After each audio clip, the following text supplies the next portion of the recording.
Welcome to the Bedrock Way Podcast, where we're changing the habits of yesterday by creating the new healthcare reality of tomorrow. And Jonathan, do we have a surprise for our listeners today?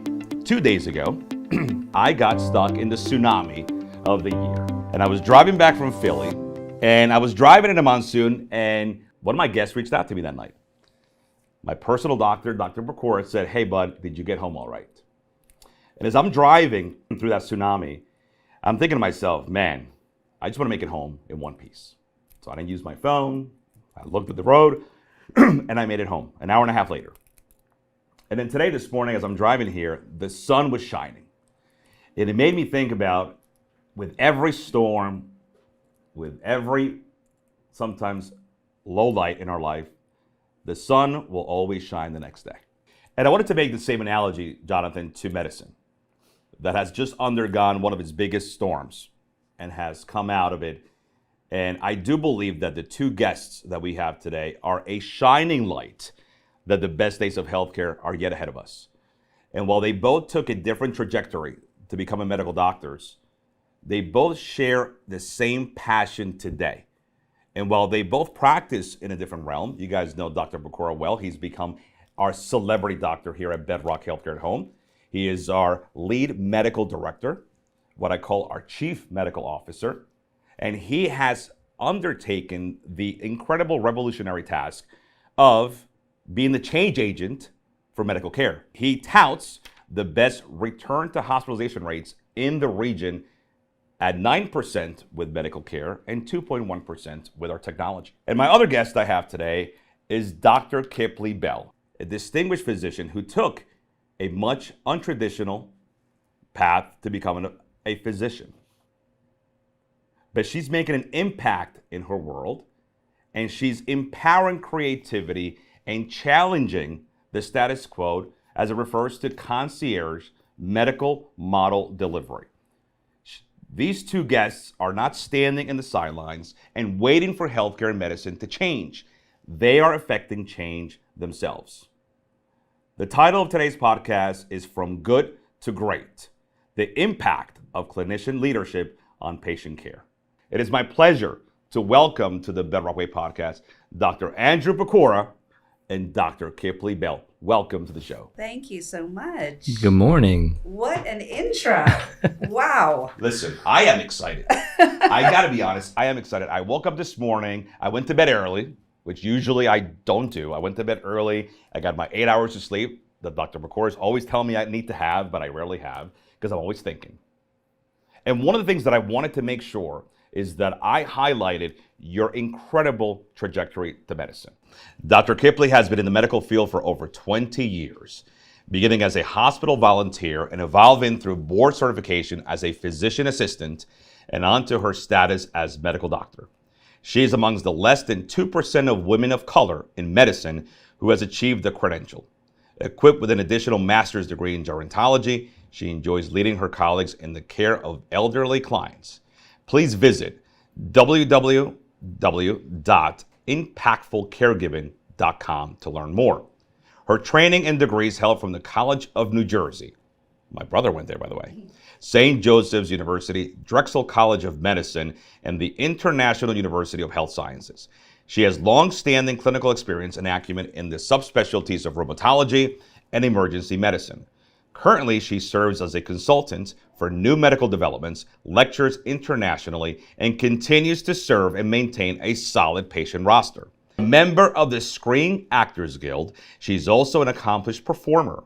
She has utilized her vocal talent to perform on local and national stages. Maybe I'll have you sing today for me. I knew that was happening. Her fondest memories include performing in musical theater, commercials, and film, as well as her year as Miss Philadelphia in 1998 with the Miss America organizations. I don't think the Eagles were very good back then. She is a sought-after audiobook narrator. To learn more, please visit www.KipleeBell.com. She met her husband on a film set and is a proud mother of 2 boys. Being a mother is her greatest gift. Rooted in philanthropy, she is the founder and CEO of the Kevin John McAleese Memorial Scholarship Foundation, www.kevinjohnmcaleesefoundation.org. Dr. Bell has the humble responsibility for the attraction, engagement, development, and experience of the Foundation's most important asset, its people. She champions the mission of the organization by keeping the legacy of Colonel Macaulay's intact. As an experienced clinician, lecturer, and performer, Dr. Kiplee believes that the unique intersection of art and science begins with the human connection. Boy, I love that. The stage is essentially the same, a sacred place to inform, educate, advocate, connect, and heal. Her most recent venture is as the CEO and proud founder of www.impactfulcare.com. Dr. Bell, that is an impressive resume. Tell me a little bit about Impactful Care so our audience understands how to access it and the story behind it. Okay, so I'll begin with the story. I was legit on a camel in Egypt. Okay. Legit. On a camel in Egypt, and I was looking at the pyramids to my left, and I'm on this camel, and I'm just overcome with emotion at God's earth. I love to travel, but so I was on this camel, and I was really feeling overwhelmed in medicine, frankly. And I just said, I just want to give impactful care. Like, is that hard? Like, I just want to give impactful care. I'm tired of being a cog on a wheel. I just want to be able to care for patients well on my own terms, blah, blah, blah. And I came back, sat with a business coach, and, I said, I want to call it impactful care. And so care is a hybrid brand. It is a fee for service, and I've gotten the calling from patients to please accept insurance in those regards. So I do a fee for service for those that are uninsured or want more concierge offerings, but beyond what their insurance offers. And we also accept Medicare, the top 5, Medicare, Aetna, United, TRICARE, and Blues. And the 4 pillars are your standard telehealth, workplace wellness, which is fun. So this is where I come to a corporate environment. We teach prevention and wellness, and we do on-site health screenings, diabetes to COVID and everything in between. And the 3rd pillar is also fun, where I integrate my show business background. Set and production services needs everything that medical patient needs. When they're filming a movie or a commercial, what have you, they need to make sure that their actors are safe. So we do television and film set production, medical services, screening the actors, so forth. And then lastly is my heart, which is the impactful care of your aging loved one. And so this is concierge service for the older adult person to do house calls, which I love, or extended telehealth visits that includes the caregiver and family.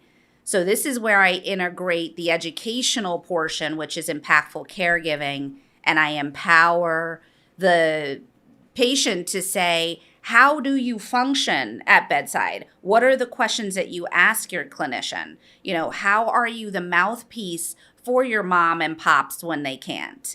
Or how do you let your mom and pops have a voice? Bridle your tongue, let your doctor hear directly from them what their pain points are while still advocating for them in the meantime. So it's a brand, it's building, and I'm excited about it.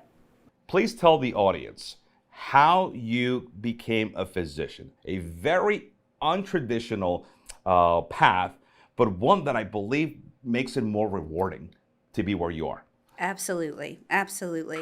When I reflect on your words, I think about how my future has been behind me. So we come into this new year, we're like, what are our resolutions? What's my future? But when I think about my own path in medicine, I think about how the future for me has been behind me and began with my single mom, single divorced parent.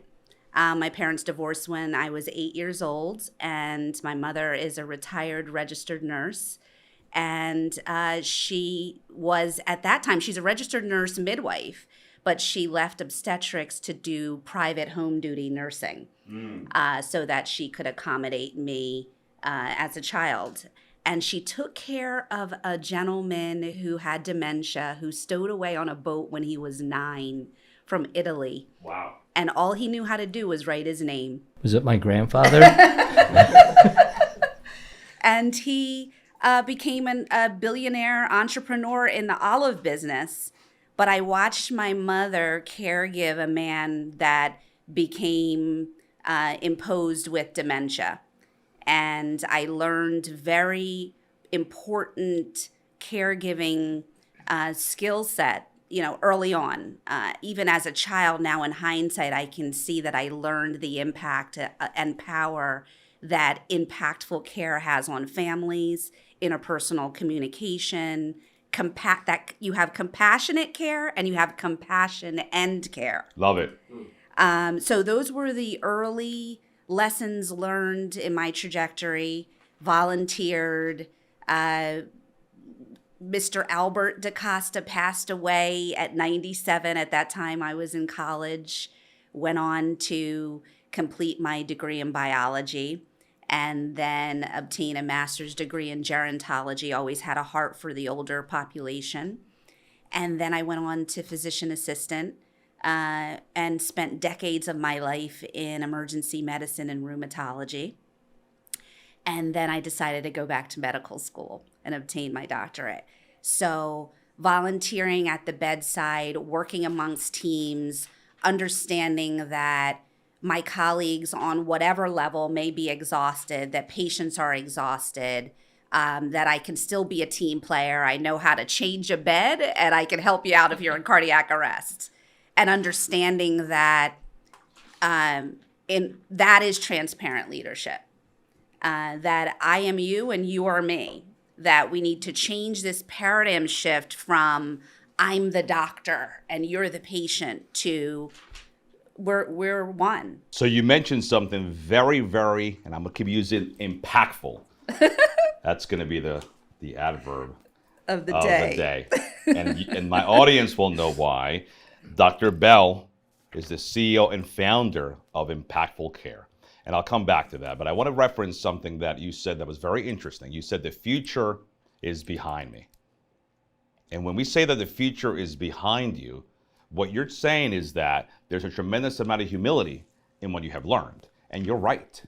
Medicine needs to change, and it needs to change in the granular aspect of that relationship between the patient and the doc. There is probably no more important relationship, Dr. Bell, aside from your significant other, than the relationship we have with our primary care physician. Absolutely. Yet is one of the most undervalued relationships that exists, because the average physician visit right now is 5 to 7 minutes. Not only is it 5 to 7 minutes, but we are treating probably the most highly acute population in the history of modern healthcare. So one thing that I want to make sure that I kind of pivot to Dr. Pecora is I reference the fact that primary care, dare I say, is still in the past. And I think primary care failed to advance. And I think primary care has actually gone backwards. And let me give you some context on that. Primary care back in the 1940s and 50s, when your father actually was a physician, right? The same physician that delivered us used to be the physician who treated us in pediatrics, went to the hospital, and unfortunately was the same physician that handheld us during our last breaths, right? That physician in the past practiced what we call continuous care management. They saw us continuously. We've become very segmented, fragmented, dysfunctional, disjointed in medicine. So Dr. Pecora, as someone who has been a primary care physician, who was raised by a primary care physician, who has cousins and brothers in the business, is the future also behind you? Or do you feel that there are better days ahead? I think there has to be better days ahead. I think that we have to learn from what has occurred and continue to try to make things better. One of the things that Dr. Bell said that really struck a chord with me, because I speak it every day when I go in and see a patient in the rehab, is we're going to get you better as a team. It's me, it's you, it's the nurses, it's the therapist, it's your family. We have to do this together and function as a team if you're going to get better. And Dr. Bell and I were talking about this before. When I had my practice, I had that relationship with all my specialists that I sent my patients to. And I never sent a patient to a cardiologist, a GI guy, and by the way, my dad was not primary care, he was GI. There you go. I stand corrected. To the ER, anywhere I sent them, it was always a phone call first. And they were like, you're the only guy that does this. And I said, well, because I want to make sure my patients get taken care of the correct way. And now people end up, and we've talked about it multiple times, and that's why our model, having the TCNs that are able to follow the patients while they go to the hospital. You lose a patient, they go into the hospital. Next thing, as a family doc, you may see them a month later and not know what the heck went on with them. Whereas if we're able to stay connected with that patient throughout that journey and then bring them back into the fold, it certainly is more comforting to the patient, but the care has to be better. All right, so you mentioned the key word, connection. You were going to say something, Dr. Bell. Yes, there's two things that I want to mention here. Something I want to piggyback off of what you said, which is primary, right? Primary care, but the primary relationship is between the patient and their doctor. We've gotten so far removed from the primary relationship, the primary focus of what our energies should be tended to. Quality control measures, help me out, protocols, EMRs, so many different tasks. Thank you. That we have lost and come further away from primary. And also something Dr. Pecora said about the team dynamics, getting away from the justa, right? So someone like me who's been on every rung of this ladder to empower my medical assistant, be your best medical assistant you're going to be. I'm just a medical assistant, I don't know that. Or I'm just a social worker. Or we need to get away from that narrative where we are robbing or disempowering our ancillary staff from their skill set. That we all have the ability to learn. I lecture internationally and oftentimes in mixed audiences. And we have really gotten into this box where, nurses have to learn this, doctors have to learn this, physical therapists have to learn this, where, we need to understand the crossover, the cross training, if you will. And to that point, when I do educations in the buildings, I don't only educate the nurses, I bring the CNAs in and have them listen to the lectures and give them the chance to be the best they can be by, hey, you're going to be the first one to notice if somebody's going into heart failure. Bingo. And to be totally honest, most of the questions and good questions come from the CNAs because they want to learn and they want to do a better job and they want to be part of the team, not felt like, hey, I'm just the guy that changes the diaper. I can help this patient get better. It's one of the things that I love. Absolutely. All right, this is so much to unpack, and wow. So I'm going to take each step by step. So Dr. Pecora mentioned something that was so key. He said connection.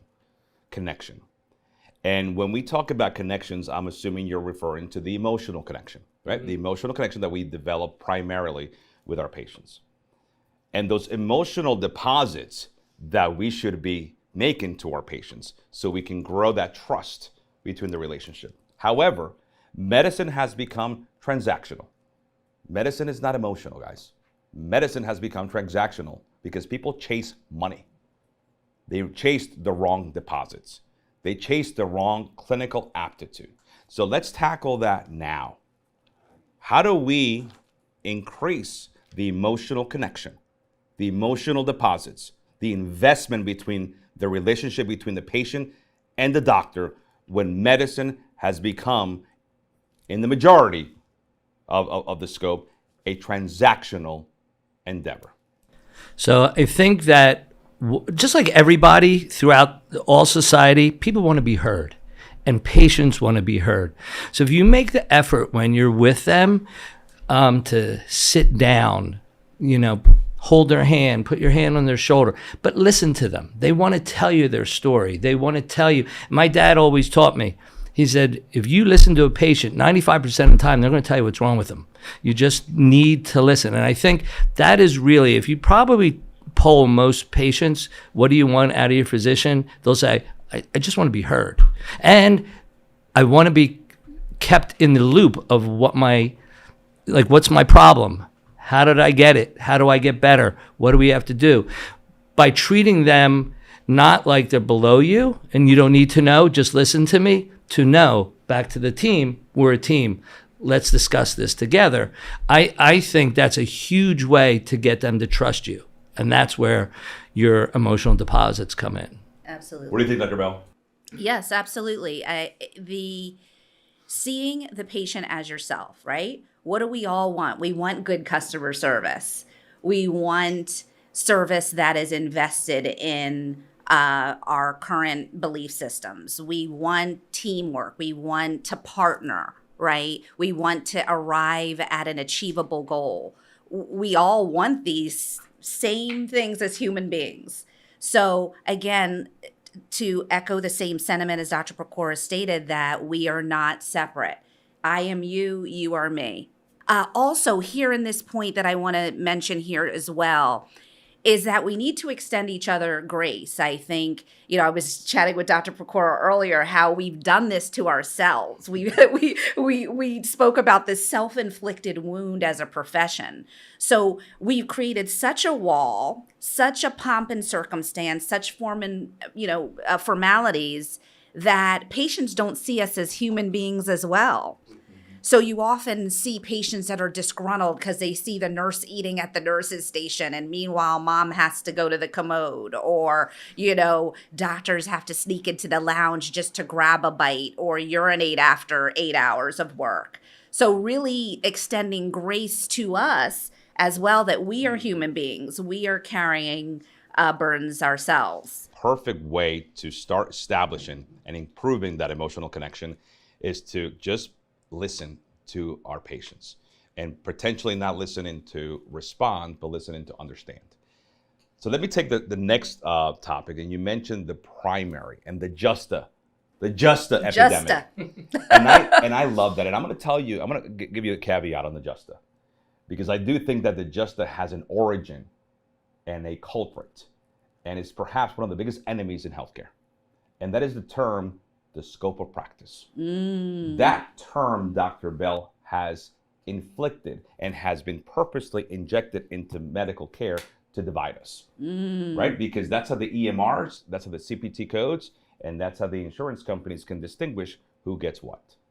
But the scope of practice has told me as a physical therapist, you as a physician, you as a pharmacist, you as a dietitian, that we all need to do something different. And if you think logically and critically and see a differential diagnosis intent, don't you dare fall outside of the guardrails of what you were educated. And our scope of practice should be the patient. Everybody's scope of practice should be the patient. And the way that we see that patient is through the lens of our education. But the scope of practice has been one of the things that, from a regulatory legal standpoint, has been absolutely deteriorating the teamwork approach. Because you're right, that just a mentality is sometimes substantiated by the clinicians themselves, who continue to shoot themselves in the foot. It's not your place to tell me that someone needs to eat. But yet, as a CNA, you see that patient more than I do. So technically, you have more of an insight on that patient. So tell my audience, and I want to hear from you, both of you guys, how the scope of practice has been eroding the practice of medicine, not enhancing it. It's, wow. That's a loaded question. It is, because especially in my position, because my PA and NP colleagues are the bedrock, really, okay, of medicine. And having spent decades of my career. I love you use that word, by the way. I agree. as spending decades of my career as a physician assistant, finding the cancer, having that extra time with a patient to listen, to affect change, to have impactful care, right? But I was just a physician assistant. So I have suffered this just a self-fulfilling prophecy, if you will, decades of my own career, which prompted me to say, you know what, I can advocate for my colleagues on the other side. I am just as capable as a Justa. So that's an interesting pain point. Being married to a physician assistant, I've lived that, watching her and have her going through those feelings of I'm not the doctor, and having to sit down with her and just say, look, you're as good as any doctor out there. Do what you do because you do it well. And one thing I do notice that I feel like patients have I don't want to say more of a trust, but an easier trust with NPs and PAs, because I think some patients still look at the doctor in the ivory tower, and the PA and the nurse practitioners are just more people, like us. They're regular people. It's one of the walls I try to break with the patient, like you said, is, hey, I'm you and you're me. Absolutely. And I love our model because I lean on my NPs and PAs. So there's definitely, there's still room to get rid of the Justa. There's still room. Listen, there's still room. I always equate medical care with the way that we parent our children. And the way that we parent our children, and hear me out on this, is that there's a time where we train our kids, there's a time where we coach our kids, there's a time where we potentially become our kids' friends. And I think the only way we're able to establish that relationship with our kids, what is the number one commodity that our kids demand from us? Time. Exactly. Mm-hmm. And if we are going to increase the medical customer service of our physicians and humanize them, they need to be able to spend more time with their patients. But that is something that is challenged, because time equals money. We hear that all the time.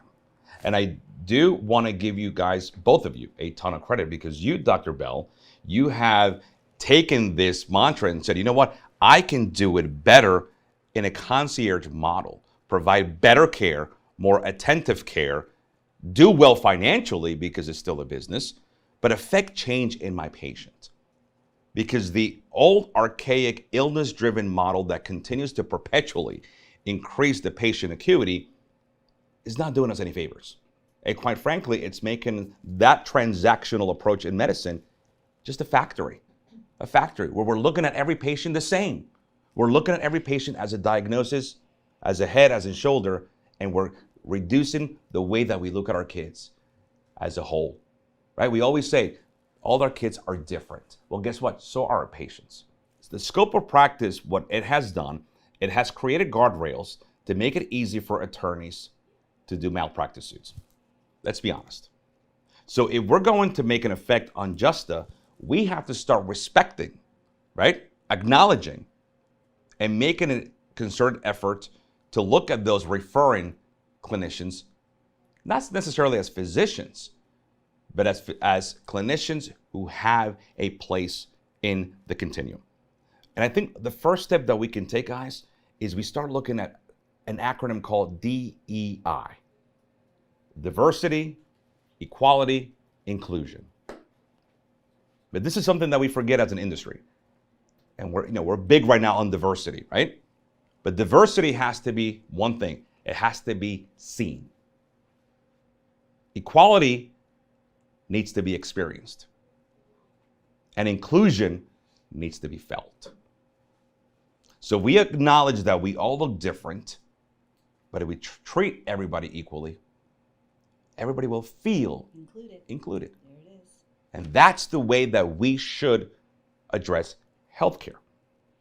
So What are the steps that our profession should take, Dr. Bell, to make sure that that DEI mentality actually gets implemented? Not addressing the elephant in the room, but not being focused on differences, if that makes sense. Okay. I spoke earlier about my mother's journey, and I recently wrote a book that's going to be published soon called The Work of My Mother's Hands. And when I thought about, okay, over from 8 years old to 18, I watched an Italian male immigrant come to this country and become a billionaire. And my mother, who emigrated to this country from Antigua, obtaining her nursing and ultimately certified midwifery license, two immigrants, and how they took care of one another and how his family became my own. But today, if we were to take that same story today, right, we would talk about the single divorced Black woman and the, Italian wealthy male, and we lose the authenticity and the shared humanity of the story. So while we are different, we are the same. And that is how we need to, that's the nobility of medicine as far as I'm concerned. My mother always taught me, you cut us all, we bleed the same. With that being said, media has something called if it bleeds, it leads, right? If it bleeds, it leads, meaning that when you turn on to the news, you see the murders, you see the atrocities.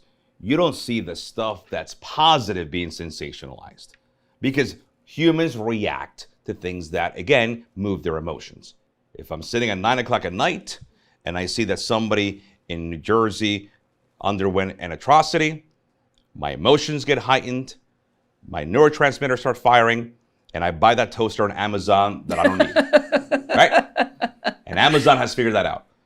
So if we're going to be change agents on this podcast, let's talk about the good things in medicine that can be sensationalized.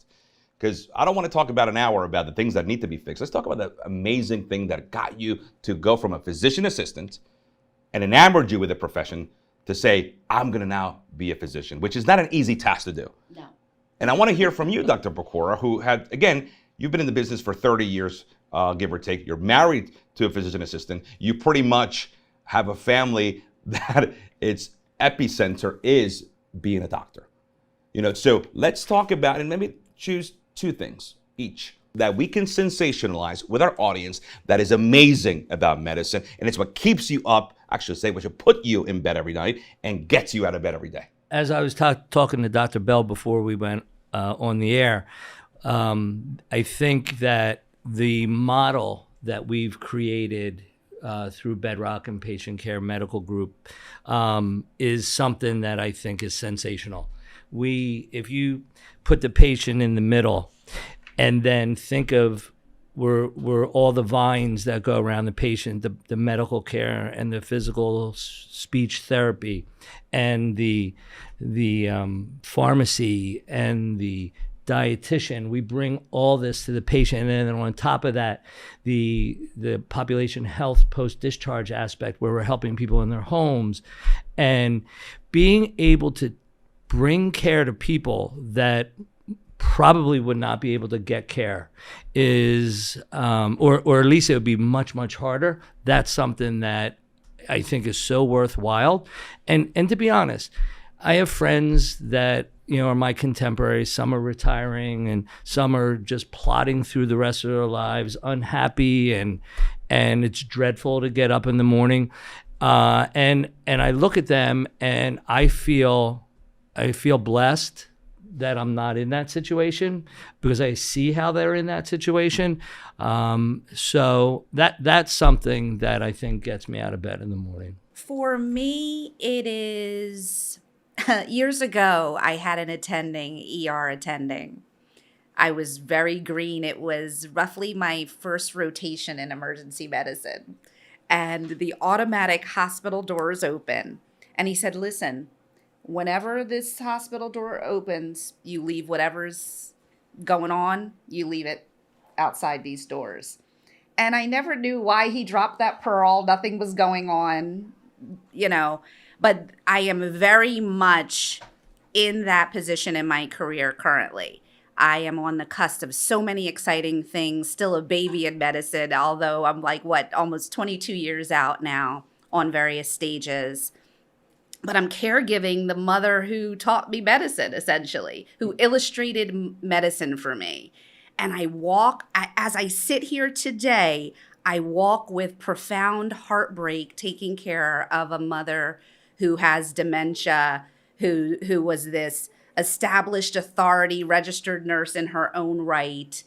And from day to day, for those caregivers in your audience, that can look like many different things.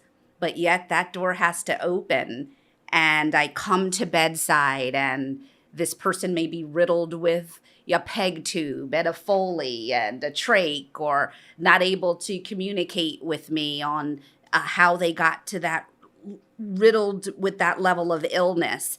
And I have to summon all of that energy, all of that training, and the authenticity to put my stuff, my justas, my burdens, biases. Thank you, behind me, to be able to affect care. So that is really what guides me now. It allows me to look forward to being a transformational leader in this space.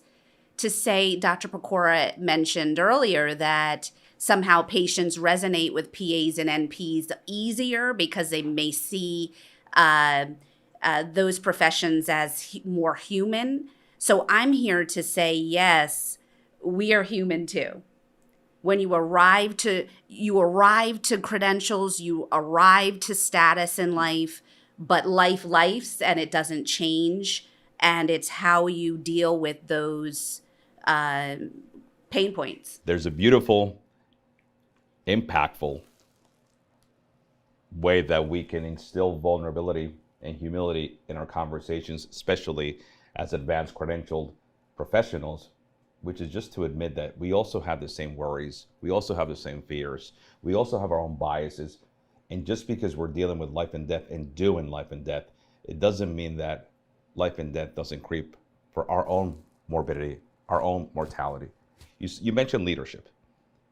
What does clinician leadership mean to you, Dr. Bell, and why is it important? Clinician leadership is the most important responsibility outside of the patients that we serve.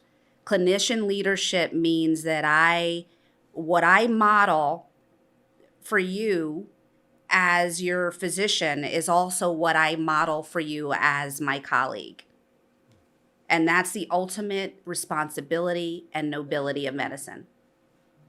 The retrospective, that is, what can affect clinician leadership and that nobility to make sure that you affect change in your colleagues, your patients, and people who potentially are collaborators with you, is that clinician burnout. Clinician burnout. Dr. Pecora, let's discuss clinician burnout, what it means to you, and if there are listeners out there who are dealing with clinician burnout, what is a good way to get them out of burnout? Come work for us. Like I described before, seeing doctors that are my age, a little bit younger, a little bit older even, but I mean, my grind when I had my practice, it was 50 patients a day in my office. I would start at 7, and I probably didn't get done till 7. Then it was on to the nursing homes, and the nursing home on the weekends. And when you're young, when you're in your 30s and in your 40s, and you have the energy and you have the strength, and it's like nothing, right? You get up, you go, you do your thing, and you go. And as you get older, and just like anybody gets older and you feel like you can't do what you used to do, it drains not only physically but mentally.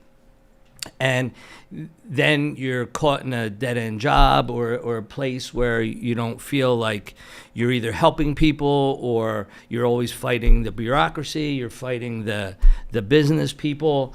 And like I said, I've had many friends that retire probably maybe even before they're able to financially, but they can't take it anymore. So it's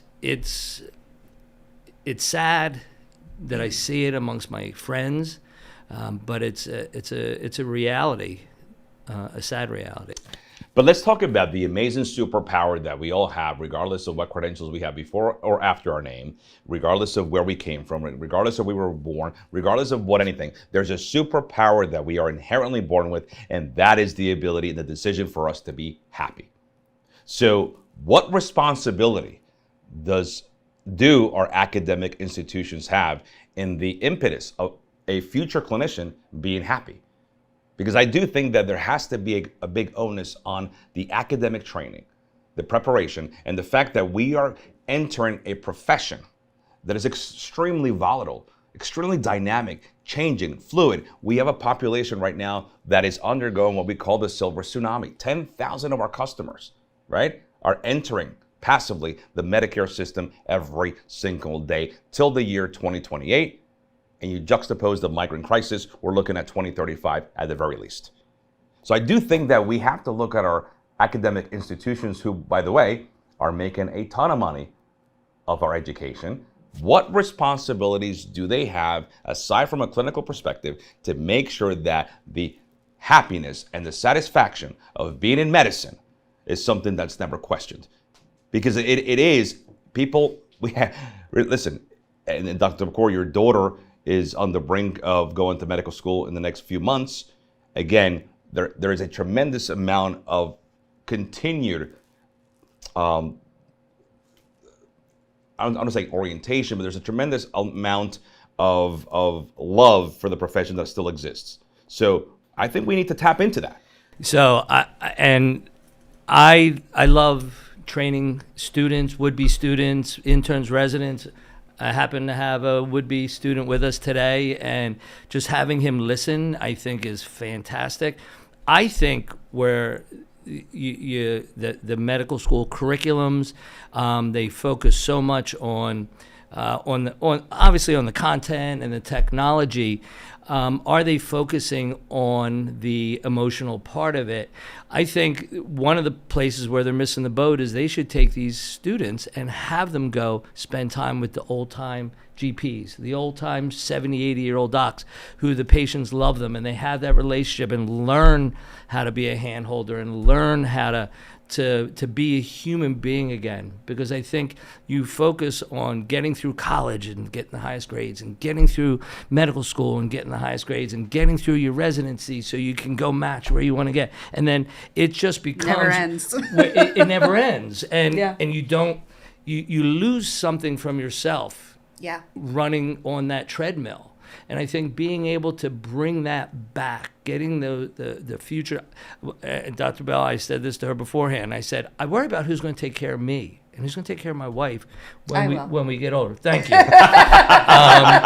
I'll be very happy with that. We need to instill in the doctors and make sure they don't lose the joy and the true beliefs of why they became a doctor. So you agree that having them stop and be mindful about the opportunity and perhaps know that there is a tough road ahead, but that road will also have the opportunities for a tremendous amount of joy. Oh, there's zero doubt. And you change the things you change the things in the systems that change things. So, for instance, if I had my own hospital, I would break the doctors just as the nurses break themselves to say, okay, you can only work 7 to 3. Then you must take that break. There is a built-in systemic break. You must go eat, do whatever you're going to do. You must step away from the building from 3 to 5. But Dr. Bell, I have to meet my RVUs. Well, you know what? We won't have an RVU system. Now we're getting somewhere. And now we're getting somewhere. You know? So in business, there are 7 words that are the most, possibly the most dangerous, for lack of a better word. I was going to use apocalyptic, but maybe that's not a good word. But there are 7 very dangerous words in business. And those words are, this is how we've always done it. Yeah. And they are the most dangerous words in business. And in the financial world, if you are rigid and archaic in the way of thinking, and that fossil mentality puts you in that this is how we've always done it mentality, you lose money, right? If you do it in medicine, people lose their life. So, Dr. Bell, that's a perfect segue into the fact that we may need to add breaks and segments into the physician schedule, because if it works for nurses, it should work for the person who's the ultimate arbiter of clinical decision making. So let's talk about that. Let's expand on more things that we potentially have done before that we need to stop doing and changing. Cross-covering one another, overlapping shifts, shorter shifts, breaks, not just the illusion of we're going to bring in a mindset coach and give you an hour of meditation this month in the guise of, physician wellness. No, physician wellness is a day to day. How can I fill my own cup so I'm able to pour into the patients that I serve? Even when you go down to the cafeteria or you take a lunch, you actually eat, you feel so much better taking care of a patient. So to be able to really think about those just basic human needs. And going back to Dr. Pecora's point about the RVUs, well, then the physician is more productive. So they're incentivized to build up that patient's chart, not from the standpoint of just meeting a measure, but they're meeting these measures because they're already full. They're able to give back. The RVU model has created the most. We had, I believe, healthcare companies like United Healthcare, Aetna, CVS, some hospitals in the country had record-breaking profits in the last couple of years. And yet the productivity of a physician continues to be on demand, primarily because of profits, but also because of the incredible debt that physicians accumulate during their education. And when I talk about academic responsibilities, there has to be an onus on the universities to be accountable to financing the medical education. And I don't mean loans. Right. I mean, there has to be a tuition forgiveness if what is being prognosticated to that student and that future physician doesn't come to fruition. Because what is going to stop the academic institutions to continue to raise tuition, charge more? Because if the government is going to subsidize a blank check, we're going to continue to have physicians who are spending their entire careers paying off a gigantic amount of debt. Yeah, there's no doubt. And I look at, and it brings to mind the physician that goes back to his hometown in the Midwest, and they pay him in chickens and the barter eggs. system, and eggs, and that may be antiquated, but in certain areas it's not. And they want to go back and serve their community. With the debt they have, they'll never pay that off, and they will never get out of debt. Sure, if you go to work, you're high power, you go to work for the Mayo or something like that, you're going to make a lot of money and you'll be fine. But there's definitely that percentage of people that really are in this for the right reason, that want to give back to where they came from. There are communities that pool their money to send somebody in their community to school so he can come back and be the doctor for the community. So those situations are really the ones that are going to suffer. Those are the people that are not going to have anybody to take care of them.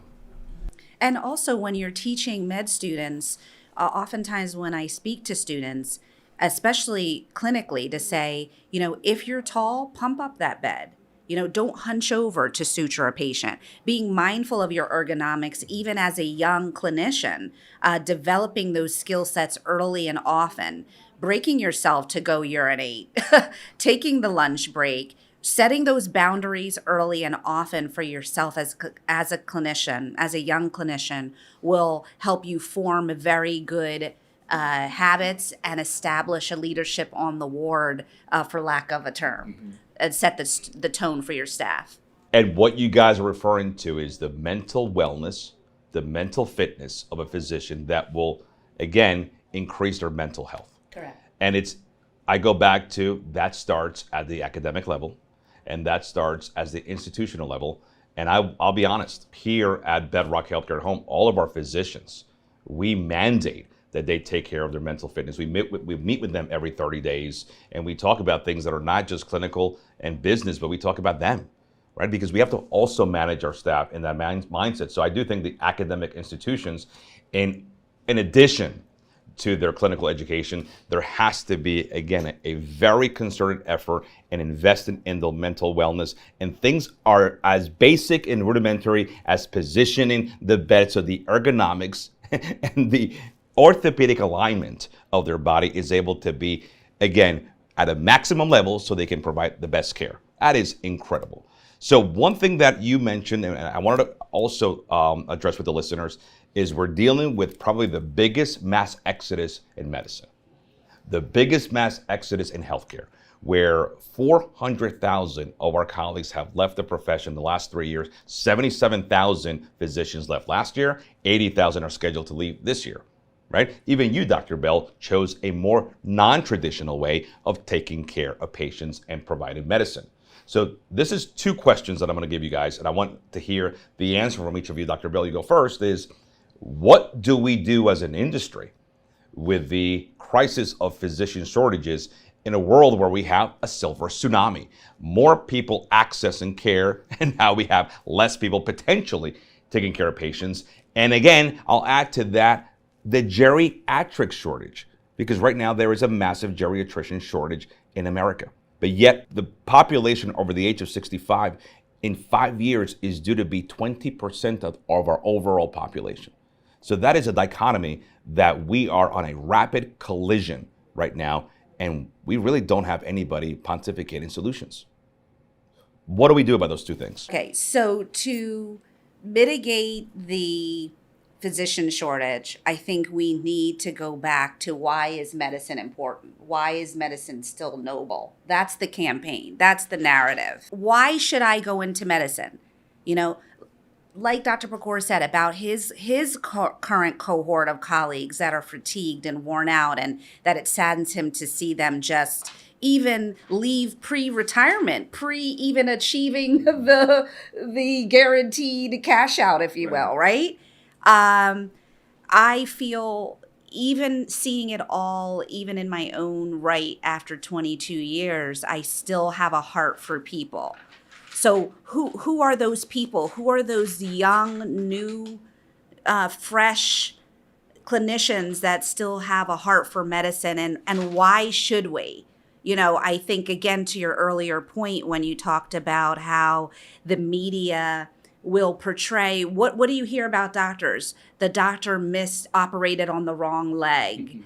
You know, the doctor misdiagnosed. You never hear empowering stories, important stories of what, and it doesn't even have to be dramatic. You know, just recently I saw a 112-year-old who lives in a 3-story house, and she has a stair lift just on 1 floor.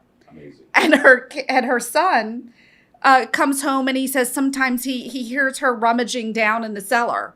You know, so I had to bedside counsel her. You know, I say, listen, you earned your stripes, okay? But if you don't want Danny here, if you don't want to depend on Danny, I need you not to navigate the cellar by yourself, okay? And we have a chuckle. And so it is, again, humanizing medicine, rewriting the narrative of why medicine is still noble, why it's important, why patient care, shared humanity is still a thing. It has to be that, because I was watching a football game with my father, and a wide receiver scored a touchdown, and the announcer said, "Oh, that'll kick in his bonus for the year." And I said to my dad, "I saved somebody's life today. Does that kick in my bonus?" And the point being that I've stopped, and I hate this, but I've stopped going to high schools to do career days, because I got tired of answering the question, which specialty can I go into and make the most money? And I would sit there and I'd say, well, let me tell you about like how I helped this patient, or well, is it plastic surgery or is it, and that it's disheartening. It is. So to Dr. Bell's point, if we can get it out there where doctors are human and they are helping humans and what they're doing is noble, take the focus off of the salary and the money, that's the shot. You know, Dr. Pecora talked about the clinicians or students getting with old-time GPs, right? I remember I have eczema, and I remember my old primary care doc, Dr. Edwin Messy, and he was one of the early mentors that got me cooking about medicine. And he pulled out a paper towel. He said, I just want you to wear cotton, all cotton. But he actually broke down the organic chemistry of cotton and its importance for the skin, to prevent skin irritation, and how different materials can trigger skin conditions. And I was like, what, 10? You know what I mean? But I still remember that. Just being in awe of the time he took and how he pulled a paper towel out of the dispenser and took a pen and did this chemistry real quick. And it was a teaching point that stayed with me through today. So I think that, again, it's going back to really saying, you know what? We have this training. We have the ultimate power to not abuse power, to be able to sit and affect change across the table and across bedside. And Dr. Pecora, you're so right, and I'll give you the almost the assimilation of the athlete and the physician.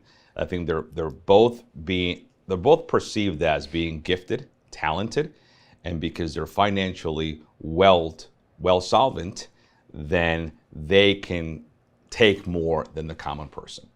And I do think that while we expect athletes to do things that we can't do, while we expect doctors to do things that we can't do, sometimes we expect doctors to do more than what they can't and what they should. And I'm referring to, where is the patient accountability in their own health?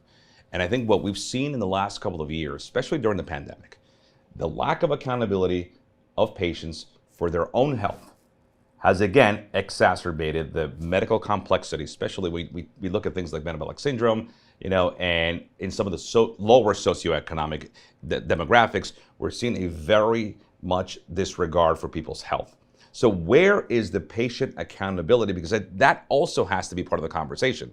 Patients, and again, we live in a world where we've never had more abundance of information, Dr. Google, right? Sometimes to a detriment. But there's so much information on, supplementation, exercise, nutrition, something as simple as going outside for a walk during a sunny day and getting vitamin D, for Christ's sake, for your immune system. So where is the patient accountability that, despite us growing in so many ways in modern medicine, there still seems to be a very much global ignorance about how we should take care of ourselves? I think the accountability begins with the relationship, though. If you establish the trust, that patient they're gonna say, I've had patients say, you know what, Dr. Bell, I don't even want to come meet my appointment because I didn't do X, Y, and Z. Yep. And you spent that 2 hours with me going through how I need to stop smoking. And that accountability begins with the primary relationship. If you trust that I care about you, I care that I don't want you to walk around with an oxygen tank, in your 60s because you spent 40 years of your life as a smoker. Or I care that you don't have access to proper nutrition. You can't afford to go to Whole Foods or to Wegmans and you're going to the dollar store and getting oodles and noodles. And so I can't resonate with you about obesity because I'm not meeting you where you're at in terms of access to care. So if you trust me as a partner, then our primary relationship will build such that you will be accountable. You will be a partner with me. So in my experience, I have found that to be the best cure. Do I have patients? Yes, that yes, do ignore everything that I have spent time saying and my colleagues, sure. But by and large, those that have partnered with me and trust that I am sincere. And I think it goes back to what Dr. Pecora and I have said in terms of illustrating the nobility of medicine, illustrating that doctors do care. Right now, the narrative is that doctors don't care, doctors don't listen, and that we're all on a yacht somewhere funded by pharma. That has been the media narrative for my career. So I think that it begins with the primary relationship and the primary trust that you develop.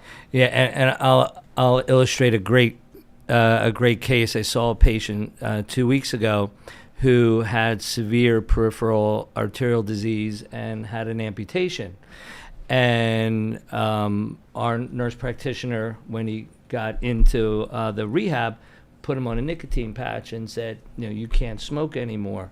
So I went in to see him, and I was asking, how you doing? How's your pain? How's this? How's that? And I said, so you're going to be able to continue being on the nicotine patch when you leave so you can't smoke? He said, oh, I can't smoke when I get out of here? I said, do you understand that smoking played a major, if not, the role in why you lost your leg? Nobody told me that. So that's where you go back to, I beat my head against the wall that why did nobody in the hospital take the time? He's an uneducated man. Explain to him why this is happening to him. And you know what? That is why Google has emerged, right? That I have a mug that says, don't, whatever the colloquialism is about, don't mistake Google for my medical degree kind of thing. Yes. But that is why Google has emerged, or the search engines, or the Instagram, TikTok authorities of the world, right, have trumped our credentials because of because of being real and authentic.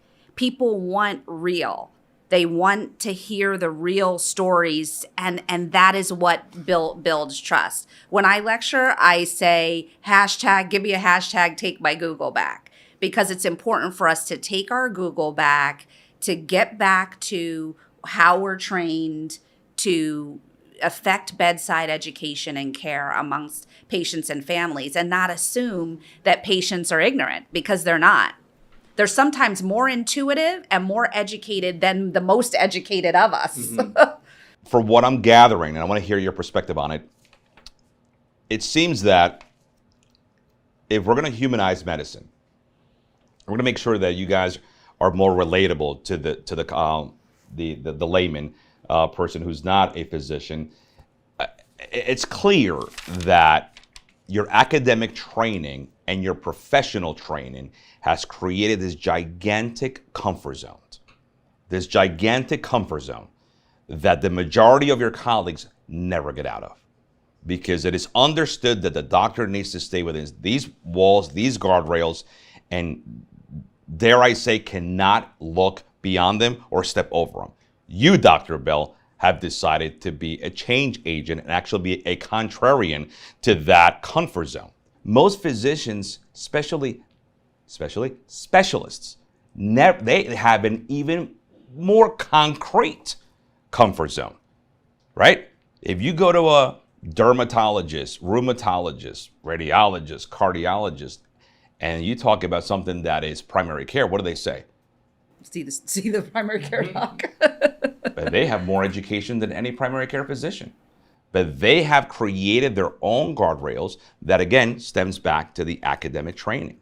So one thing that I admire about Dr. Pecora, amongst many things, is, and I say this all the time, so I want my audience to understand it's not lip service.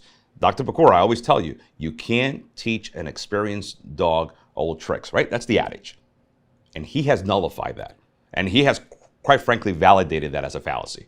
Dr. Pecora has grown probably more in the last 2 years than he did in the first 30 years of his career.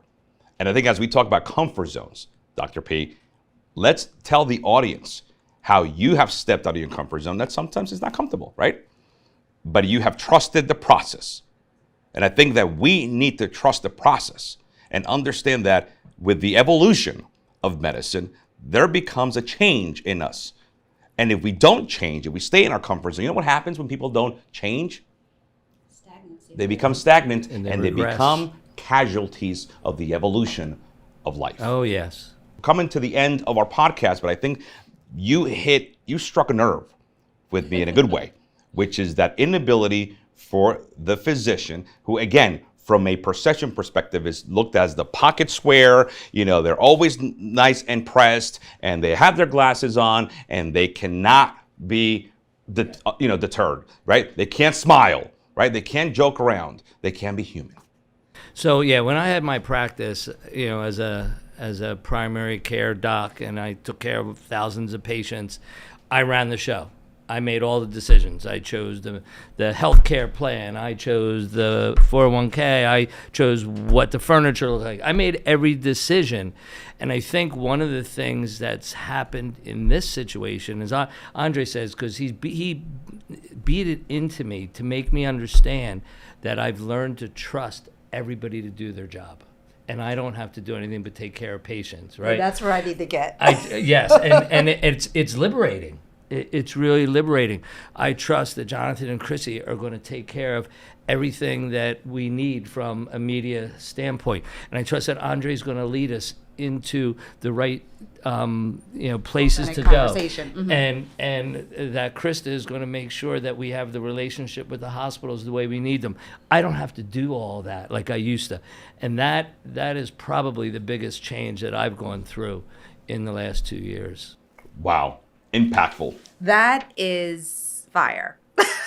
Because it's not that you don't want to surrender control. I think that's this kind of big fallacy. Right. I don't have to micromanage. If you know your thing, go for it. But if I surrender that control and then I have to come back to readjust and tweak because it wasn't, and then, that creates more time and energy for me to then fulfill that self-fulfilling prophecy of I should have just done it myself. Right. But that guardrail is so key in terms of a buzzword that leads to burnout. What's leading to burnout is that there is this perception of the physician not being their authentic self. And I think for me, that's what freed me to do this. I'll give you a fun fact, which I rarely disclose to most, but I was Miss Philadelphia in 1998 through the Miss America organization. I did see that on your bio. Okay. And I sang. I met an anesthesiologist that knew I sang. And she said, "You need money for school. What's the problem?" I did it, got Miss Philadelphia, missed going to Miss America by one. But are you ready? The director of the Miss Philadelphia pageant, he would always say to all of his Miss Philadelphias, we're 50 years out, "Hi, Miss Philadelphia." Once a Miss Philadelphia, or always Miss Philadelphia. He called me up. He said, "I lost my speech for a few minutes." He said, "I went to the ER and they thought I had a stroke, and he had a glioblastoma." So look at life. The man died in my arms, okay? This was a man who believed in women entrepreneurship, in scholarship, okay? So now I was able to form a 501c in his namesake and allow women to obtain scholarship for higher education. And now we're able to branch out to help families of those suffering for glioblastomas. So now I have a chef that cooks for them for Thanksgiving. That's wonderful. I have donors who create gifts, So for me, in terms of guardrails, for me to now cold call and go to these women CEOs and say, "Hi, I'd like some money for my nonprofit. I was a Miss Philadelphia," which can go either way, depending what room you're in, right? For me as a clinician to say, it doesn't diminish my clinical acumen that I was a Miss Philadelphia, but I had to let that guardrail down to say, this is all of who I am. This is Kiplee Bell that, lives in heartbreak, taking care of a mother with dementia. This is Kiplee Bell that is quite fearful that her businesses aren't going to make it, but she's still pushing through. This is Kiplee Bell that's trying to have transparent leadership to young physicians coming up the pike, et cetera, et cetera. And I think there's so many physicians that you meet and you're like, you play the violin? What? You're a guru in real estate. You do all of these things, but that is the guardrail. We're so boxed in that we are losing ourselves, burning out, and the patients are feeling it. You know what you just described? The definition of pageantry. Okay. Right? So if we look at pageantry, that is the elaborate and ceremonial display associated with special events or occasions that are characterized by grandeur, formality, and a focus on presentation. And pageantry is designed to captivate, entertain an audience while conveying a sense of significance or celebration. So essentially, you're all those things and a doctor.